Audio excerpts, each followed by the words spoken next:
Assalamu alaikum wa rahmatullahi wa barakatuh. Last time we talked about the consultation that the Prophet sallallahu alaihi wasallam took among his companions about what to do with the prisoners of war. And we talked about the different opinions of the companions and how the Prophet sallallahu alaihi wasallam, full of mercy, leaned to the opinion of Sayyidina Abu Bakr radiallahu anhu, which is the more kind and merciful one, accepting ransom and setting them free provided that they pay the ransom. Allah subhanahu wa ta'ala revealed to the Prophet sallallahu alaihi wasallam the ayat that come in Surah Al-Anfal. Since this is the very first time that the Muslims faced the non-believers, and there was a battle where people on both sides lost their lives, the non-believers were killed, the Muslims were martyred, Allah subhanahu wa ta'ala wanted to set an example. ما كان لنبي أن يكون له أسرى حتى يثخن في الأرض.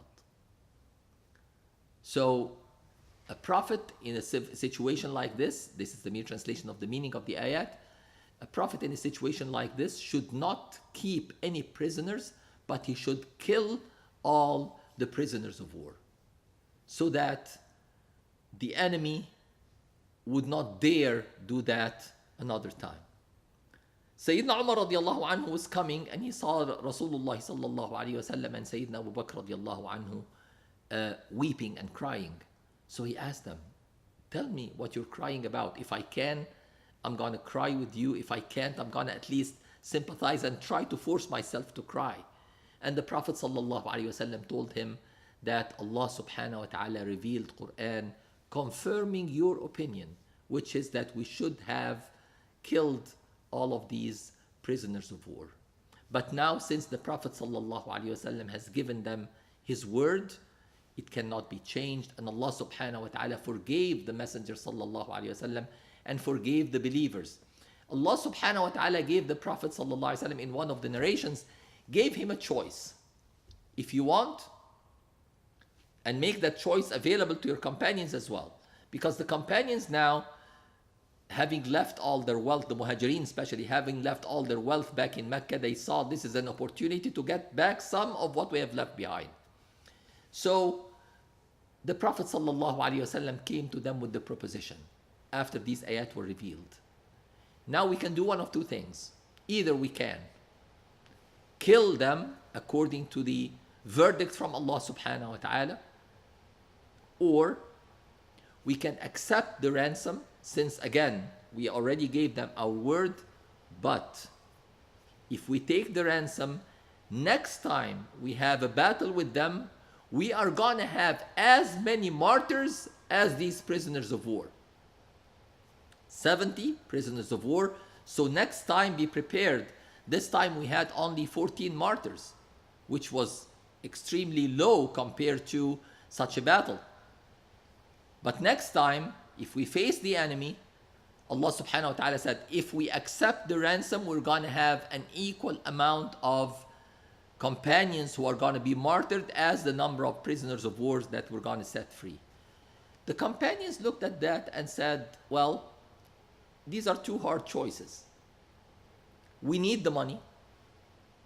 So they came to the Prophet ﷺ saying, since you already promised them that they're going to be set free provided they pay the ransom, and we need the money, if it happens that next time we meet the enemy and we have 70 martyrs, these lives are not going to be going to waste.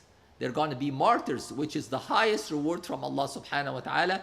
So it's not a loss by any means. So even if it happens, we are willing to accept this from Allah subhanahu wa ta'ala. And now the Prophet sallallahu alaihi wasallam set the amount of that ransom, and everyone who could afford it had to pay it. Among the prisoners of war was Al-Abbas ibn Abdul Muttalib, Sayyidina Al-Abbas radiallahu anhu, the uncle of the Prophet sallallahu alaihi wasallam. Now, going back a couple of years earlier, if we remember in Bay'at al-Aqaba, or maybe 3 years earlier, in Bay'at al-Aqaba al-Thaniya, in the covenant of Aqaba, the second covenant of Aqaba, when the Prophet ﷺ made the pledge with the leaders of the Ansar that they're going to protect him if he migrates to them. Remember who was the witness attending that in support of the Prophet sallallahu alaihi wasallam from his clan, from Bani Hashim, it was Sayyidina al-Abbas radiallahu anhu. Some people say that at that time he was not a believer, he just came to support the Prophet sallallahu alaihi wasallam, and he stepped in after Abu Talib, the uncle of the Prophet sallallahu alaihi wasallam, died. So Sayyidina al-Abbas took that responsibility. And some say that he was a believer, but who was hiding his faith.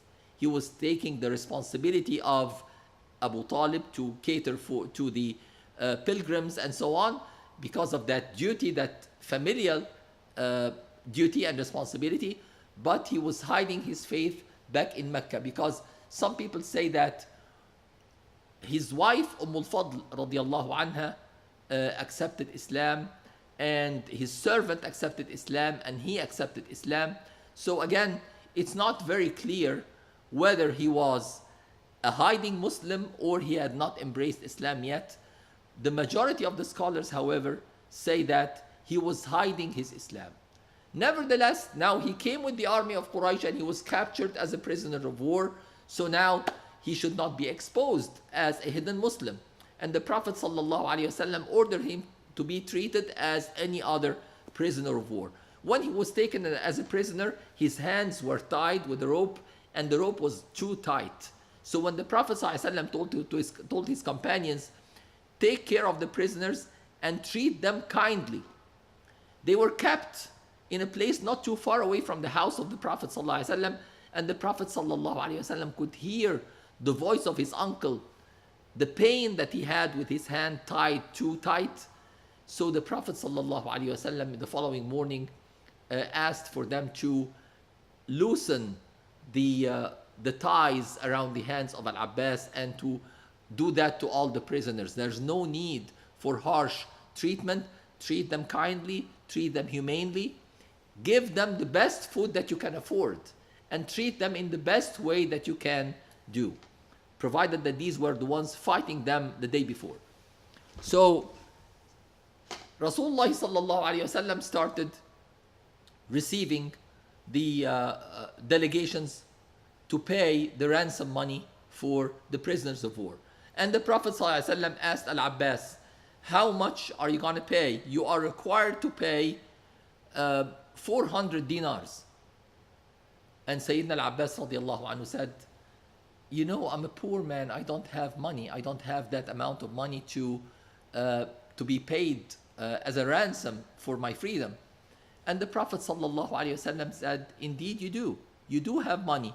Don't you remember before you came to the battle, when you met with your wife al-Fadl, and you told her, if anything happens to me, I have hidden this money for Al-Fadl and for my other sons, and you can use this money if anything happens to me? And Sayyidina Al-Abbas looked at the Prophet sallallahu alaihi wasallam. He knew that he is the messenger sallallahu alaihi wasallam, and he said, there was no one but myself and al-Fadl when this conversation took place. So again, he knew already that the Prophet sallallahu alaihi wasallam was Rasulullah sallallahu alaihi wasallam. So the Prophet sallallahu alaihi wasallam told him, you will have to pay, and you'll have to pay even more for your sons who are captured, and so on and so forth.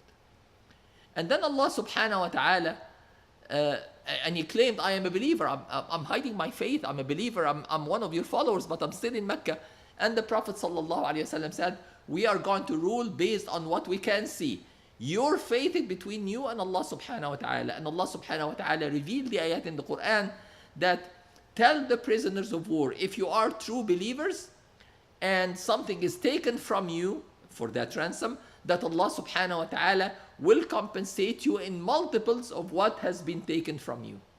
Sayyidina Al-Abbas radiallahu anhu later on says, I wish the Prophet sallallahu alaihi wasallam had set a higher price for my freedom, because whatever I paid, Allah subhanahu wa ta'ala compensated for me the same amount and tenfold. So I wish I had paid more than that to get more reward from Allah subhanahu wa ta'ala.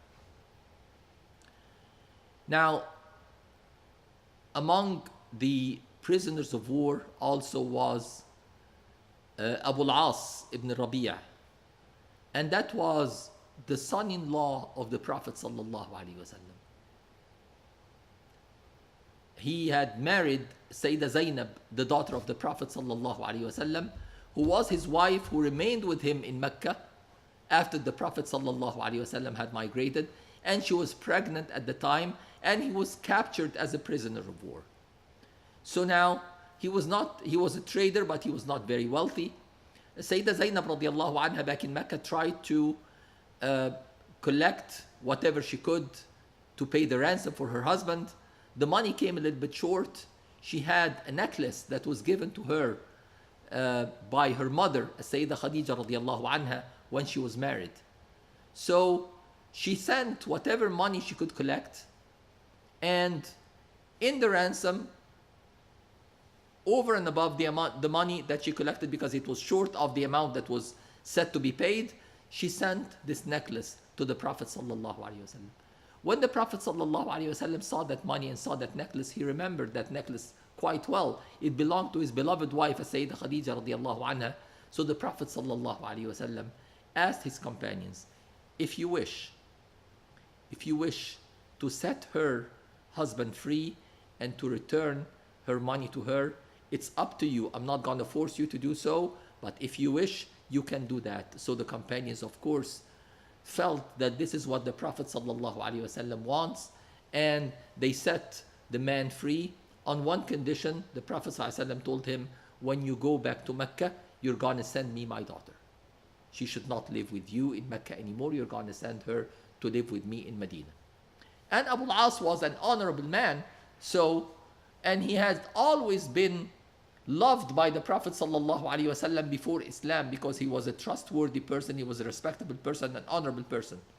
So when he went back to Mecca, he told his wife, Sayyidah Zainab radiallahu anha, get ready to join your father. So she was put on a camel, in the housing on that camel, and she was leaving Mecca in daytime. And that was so annoying to Quraysh. Her father, the one who killed their beloved ones in the battle, the one who was victorious in that battle, now his daughter, who was kept sort of a hostage, now she's going to join him in Medina. So they sent one of their fools, Habbar ibn al-Aswad, who actually pushed the camel and startled the camel, so she fell from the back of the camel and she had a miscarriage. And Abu Sufyan ibn Harb, the current leader, or the new leader of Quraysh, now that all the other leaders have been killed in Badr, he came to her and said, what were you thinking? He told the man who was driving the camel, what were you thinking? You're taking her in full daylight, where everyone in Quraysh is seeing that. Be smart about it.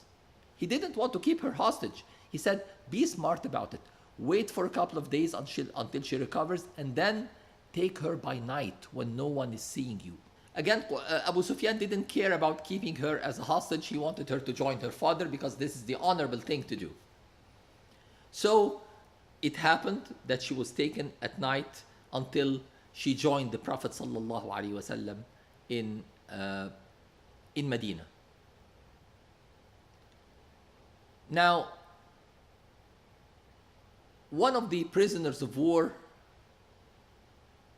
was a young man whose father was known as Shaitan Quraysh, the devil of Quraysh. A man who was so smart, so mischievous, and he had this nickname. And his original name actually was Umayr ibn Wahb, from a tribe of Bani Jumah. Bani Jumah, the leader of Bani Jumah, Umayyah ibn Khalaf, was killed in the Battle of Badr. His son, who was the next leader of the tribe, Safwan ibn Umayyah, was back in Mecca, and he was so furious that his father was killed. So one day, Umayr ibn Wahb was sitting with Safwan, who was his closest friend. They were sitting in Al-Hijr, next to Al-Kaaba. And Umayr said, I wish I could go and kill Muhammad. I'm going there anyway to pay the ransom for my son. I wish I could kill him. Were it not that I have many daughters and I'm their support, I have some debts that I have to pay, I would have gone and killed Muhammad sallallahu alaihi wasallam. Safwan jumped at the opportunity and he said, don't worry about it. You want to kill Muhammad, I want to kill him too. If you're willing to do it, I'm going to pay your debt. And your daughters are going to be raised with my kids as mine. So don't worry about them. So Umayr started planning for this. He was going to Medina anyway to pay the ransom for his son. He collected the money and he prepared his sword and poisoned his sword and traveled to Medina. And when he arrived in Medina, everyone knew him. At least the immigrants who knew him back in Mecca, everyone knew who Umayr ibn Wahb is. Sayyidina Umar radiallahu anhu saw him carrying his sword. And he came to the Prophet ﷺ and he said, this is the devil of Quraysh, Shaitan Quraysh, Umayr ibn Wahb. He came with his sword, let's kill him. And the Prophet ﷺ told Umayr, come here. Why did you come? He said, well, I came to pay the ransom for my son. And he said, and what about this sword that you're carrying? He said, well, these swords didn't help us anyway in our battle when we fought you. So it's a useless sword. And the Prophet ﷺ told him, tell me truly, what did you come here for? Because you could have sent the money with someone else. And he said, that's the only reason I came. I came to pay the ransom for my son and take him back with me. And the Prophet ﷺ told him, no, that's not true. You sat with Safwan ibn Umayyah next to Al-Kaaba and you told him, I want to kill Muhammad were it not for a debt that I have and for the daughters that I'm raising. And he told you, I'm going to pay your debt and your daughters are going to be like mine. I'm going to raise them like mine. Umar was listening to that and he was completely astonished. And he immediately said, Ashhadu an la ilaha illallah wa ashhadu annaka Rasulullah sallallahu alayhi wa sallam. He said, there was no one but myself and Safwan who attended this discussion. I heard that you are told about things but your Lord, so I bear witness that it couldn't have been anyone but your Lord who have told you about this, and I bear witness that you are Rasulullah sallallahu alaihi wasallam. And he was sincere and honest and true in what he said to the Prophet sallallahu alaihi wasallam. So the Prophet sallallahu alaihi wasallam told his companions, keep him with you, give him good hospitality, and teach him about the faith. This is a man who had this complete transformation. Give him a dose of knowledge and show him who we are. Let him attend our prayers, let him see what we're doing and so on. And the man became a great companion of the Prophet sallallahu alaihi wasallam. And he told the Prophet sallallahu alaihi wasallam, look at the complete transformation. When the Prophet sallallahu alaihi wasallam says in the meaning of the hadith, خياركم في الجاهلية خياركم في الإسلام إذا فقهوا, the best of you in the time of ignorance are going to be the best of you in Islam if they are taught and if they learn what Islam is and if they embrace it in their full with their full heart and mind and everything. So Umayr, now he came to kill the Prophet ﷺ. Now he says, Ya Rasulullah, Safwan is not a bad man. He's a wise man. And I hate for him to face the same fate as his father. I am his closest friend. Allow me to go back to Mecca and to talk to him. Maybe I can bring him to Islam. And the Prophet ﷺ said, if you wish, it's up to you. So for several days, Safwan was telling the people around him in Mecca, wait for a few days, we're going to hear some very good news coming from Umayr ibn Wahb. We're going to hear some very good news coming soon. And he kept telling his people until the news came before Umayr arrived that Umayr has embraced Islam. And now Umayr came facing Safwan and he started greeting him and trying to get close to him as his friend. And Safwan said, I don't want to talk to you. You're not my friend anymore. You betrayed me. I don't have anything to do with you. So Umayr kept trying to invite him to Islam, but Safwan rejected and kept rejecting for, as we're going to see later, that lasted for at least 6 more years. But in the meantime, Umair always had on his mind, this is my good friend. I don't want him to face the same fate of his father. Now, if we go back a couple of days earlier in the Battle of Badr itself, among the companions of the Prophet ﷺ was Abu Hudayfa ibn Utbah ibn Rabi'ah. Remember that the 3 leaders of Quraysh who fought against Sayyidina Ali, Sayyidina Hamza, and Sayyidina Ubayd ibn al-Harith radiallahu anhu, they were Utbah ibn Rabi'ah, Shayba ibn Rabi'ah, his brother, and Al-Walid ibn Utbah, the son of Utbah ibn Rabi'ah. Now the other son was on the other camp with the Prophet sallallahu alaihi wasallam. The Prophet sallallahu alaihi wasallam said on the day of the battle, if you see Al-Abbas, and that's another sign to prove that Sayyidina Al-Abbas radiallahu anhu was a Muslim hiding his Islam. The Prophet sallallahu alaihi wasallam said, if you see Al-Abbas in the battlefield, do not kill him, because he came forced with the army of Quraysh. He didn't want to come and fight. So Abu Hudayfa said, is that fair?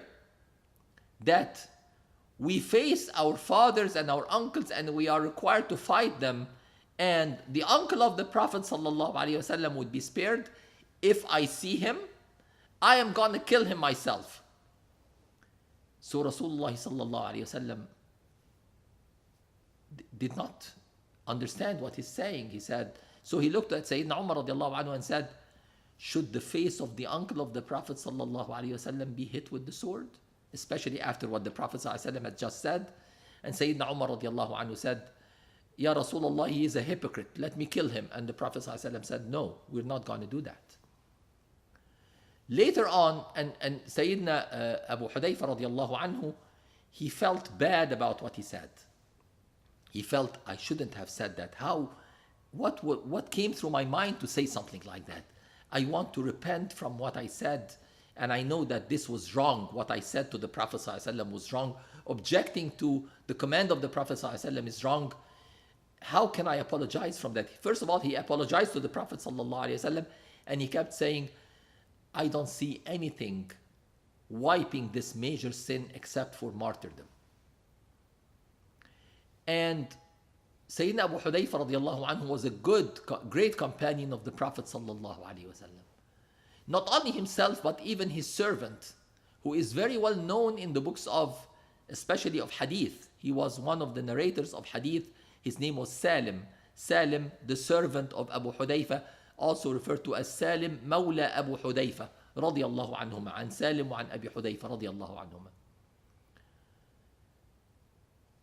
At the end of the battle, when the Prophet ﷺ ordered the bodies of the killed leaders of Quraysh to be thrown in a dry well and for sand to be put on them to cover the bodies, Abu Hudayfa looked at the body of his father being thrown in this dry well, and his face changed. And the Prophet ﷺ asked him, what's wrong with you, Abu Hudayfa? You didn't want your father to be killed? And Sayyidina Abu Hudayfa radiallahu anhu said, Ya Rasulullah, I'm not objecting to him being killed because he was an enemy of Allah and his Messenger sallallahu alaihi wasallam. But I knew him as a wise man. I knew him as a reasonable man. And I hope if I had a chance, I could have talked some sense to him and brought him to Islam. So now I am sad that he died without knowing what Islam is, but I am not objecting to the fact that he was killed because he was an enemy of Allah and his Messenger sallallahu alaihi wasallam. The Prophet sallallahu alaihi wasallam praised the young man and he made dua for him. Years later, after the Prophet sallallahu alaihi wasallam passed away, and in the battles of Ridda, when many of the Arabs who had embraced Islam close to the end of the life of the Prophet sallallahu alaihi wasallam went back into disbelief, Sayyidina Abu Bakr radiallahu anhu commissioned the armies to go and fight them and bring them back to faith or stop their aggression. And among the people who fought in these battles was Sayyidina Abu Hudayfa radiallahu anhu himself and his servant Sayyidina Salim radiallahu anhu. and both of them were martyred in the Battle of Al-Yamama. The narrators say that we found them laying next to each other, the head of Salim close to the feet of Abu Hudayfa. Both of them were martyred on the same day, radiallahu anhuma. So he wished for his sins to be expiated for the words that he said on that day, and he said, the only thing that I can think of that can wipe out these words is martyrdom, and Allah subhanahu wa ta'ala granted him martyrdom. But let's also remember that Sayyidina Abu Hudayfa radiallahu anhu was one of those who witnessed Badr. And as the Prophet sallallahu alaihi wasallam has mentioned, لَعَلَّ اللَّهَ اطَّلَعَ عَلَى أَهْلِ بَدْرٍ فَقَالَ اعْمَلُوا مَا شِئْتُمْ فَقَدْ غَفَرْتُ لَكُمْ, that maybe Allah subhanahu wa ta'ala. And when the Prophet sallallahu alaihi wasallam said لَعَلَّ, maybe, it's not a maybe, it's sure that Allah subhanahu wa ta'ala looked at the people of Badr and said, do whatever you wish, you have been forgiven. We ask Allah subhanahu wa ta'ala to forgive all the great companions of the Prophet sallallahu alaihi wasallam, and to let us join them in the mercy of Allah subhanahu wa ta'ala. So until next time, inshallah, where we're going to talk about what happened after the Battle of Badr. Assalamu alaikum wa rahmatullahi wa barakatuh.